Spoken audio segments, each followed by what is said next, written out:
Hi there. So earlier today I recorded a vlog outside in regards to the J.K. Rowling sort of fiasco going on about her tweets regarding menstruation and them being taken as sort of a transphobic slight. I want to emphasize trans women are women, trans men are men. We just have a very interesting circumstance that leads our biological functioning to defy and contradict that. It in no way undermines who we are as people.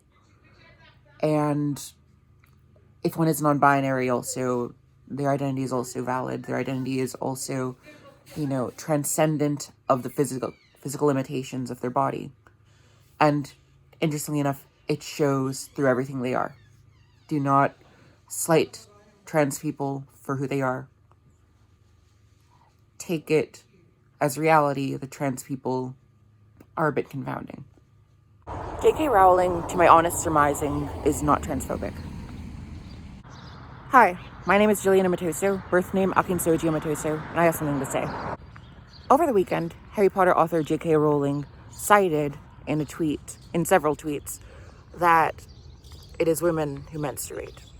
Tongue-in-cheek remarks, but basically the core of it was women are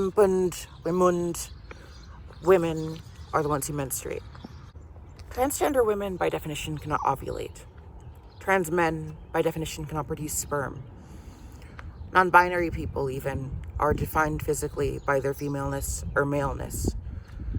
Their gender, or transcendence thereof, whether in expression or felt inwardly, comes separately from that, though connected. Quite honestly, I feel that dismissing the maleness and femaleness of trans women and trans men erases our experience of dysphoria and erases the reason that we hormonally and surgically transition, and even erases the reason why we are so negatively and skeptically perceived in the ways that we are. Now here's where we get really controversial. The reason that we delineate between gender and biological sex, I'm having a deja vu moment about this. I think I've said it before in some capacity in this context. But anyway, it's because, honestly, being transgender is a quirk of biology. It's a quirk of biology. It's the general telos of, the general, disposed purpose or mode of operating, or intention of male and female is reproductive capacity. Male being the begetter, the penetrator, female being the penetrated and the one that bears a child. It all fits that. And we can go into archetypes about that, but it all fits that. I don't see a problem in acknowledging that. But to steady my point in the debate, J.K. Rowling, to my honest surmising, is not transphobic. She is critical. Yeah, she could even say gender critical. But I would not say transphobic. It is not all truth available to express to emphasize that trans women are women and nothing else. As supportive as it is to say, there's plenty of reason to acknowledge why trans women can engage in direct penetrative sex, are at risk of prostate cancer, and have most likely undergone male puberty unless they transitioned before it. There is likewise plenty of reason to acknowledge why trans men can be genitally penetrated, are at risk for ovarian cancer and PCOS, and have almost certainly undergone female puberty rather than male puberty. It is tragic, as well as deeply enlightening. I would not be who I am if I were not trans. I would not have experienced what it means to be male as well as what it means to be female if I were not trans. Who gets that? Most people don't get that, do you realize? Most people live their entire lives in one sex, by and large. And it's not disputed, it's just part of their experience. We experience something totally radically different from the vast majority of people, and I don't see why we should erase that. I have always been female. Okay. Why not acknowledge that, I've also experienced being male. I've also been male, But by and large, I am female, yes. But physically, and even at one point socially, No, I was male. Why not acknowledge that there is maleness to being trans female, femaleness to being trans male, and that it's definitive of the experience when it is. As trans people, we inherently fear that the very reality of our bodies will erase the very reality of who we are. Isn't that tragic? And as trans people, we have to muster the strength to overcome that fear. Because truthfully, any less will in some way or another eat away at us in the end. In short, trans women have the male function, trans men have the female function. And that has caused a bit of controversy, at least in this day and age. And before transition, most transgender women, most transgender men do not look the part. Most of them have been so masked by their puberty that they no longer, they even less appear as the people that they actually are than they did before they started puberty. It's just gone. It's hidden. And this is why we have to take a step back. Trans women, by definition, do not experience periods. Even if they experience period-like symptoms, as I have, we don't menstruate. Likewise, trans men do not produce sperm, and while they menstruate before transition, there's a reason why they transition in the first place. Their bodies are of a female form.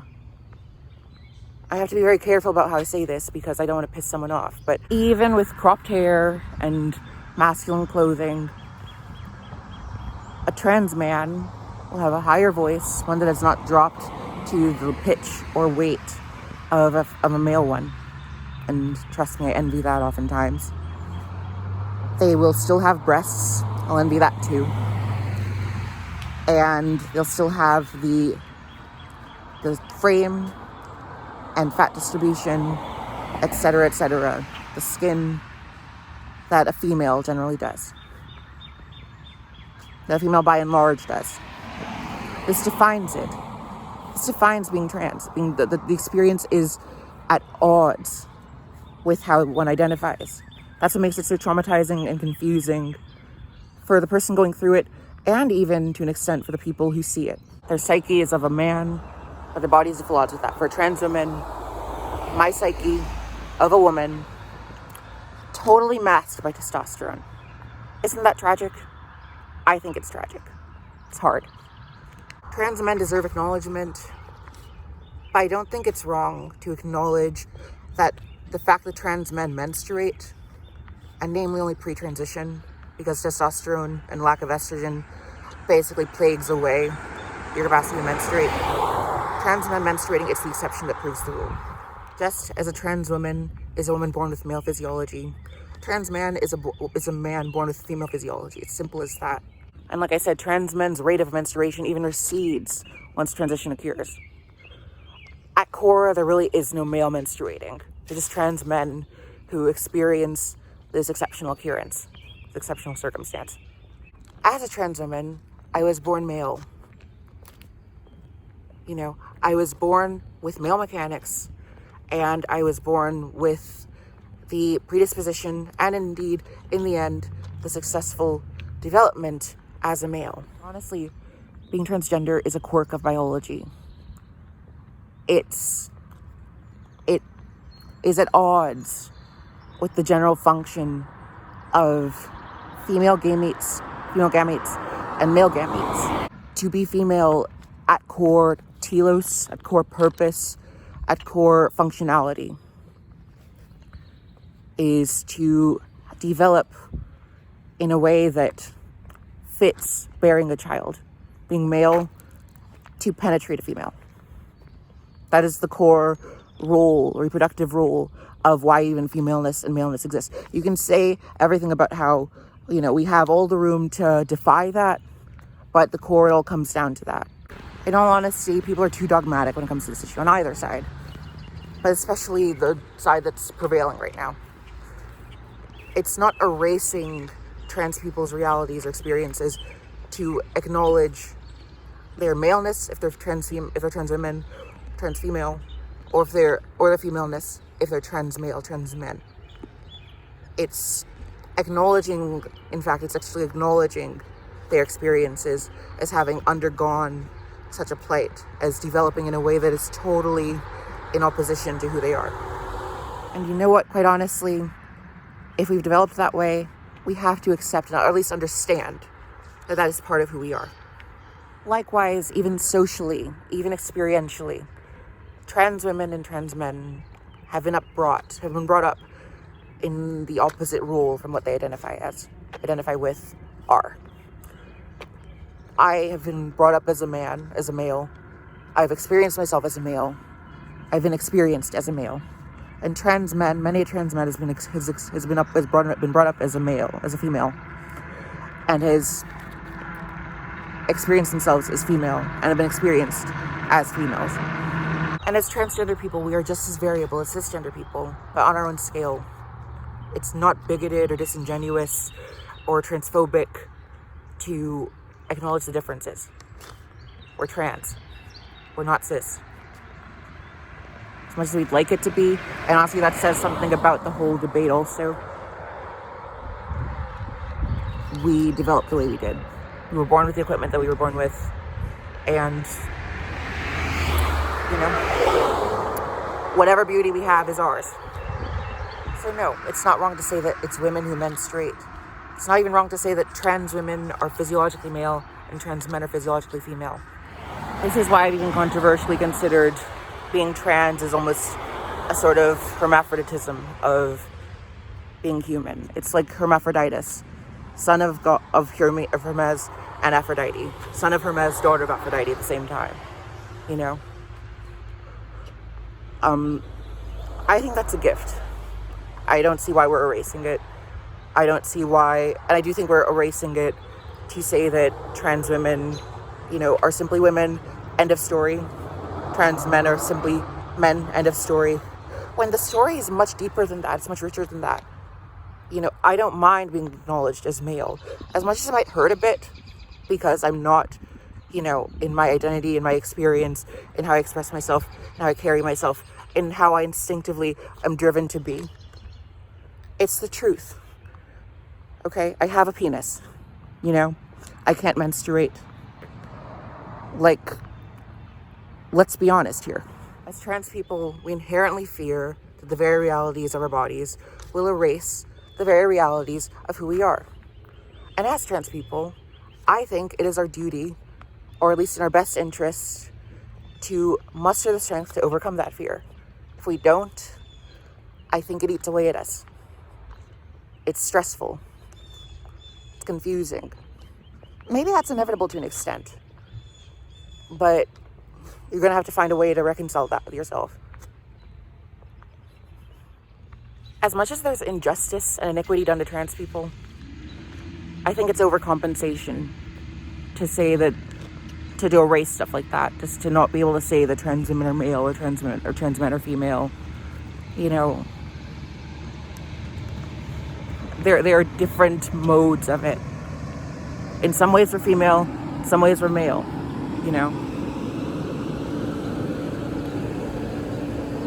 No matter what the social consequence of me transitioning into a female form is, there's still some maleness to me.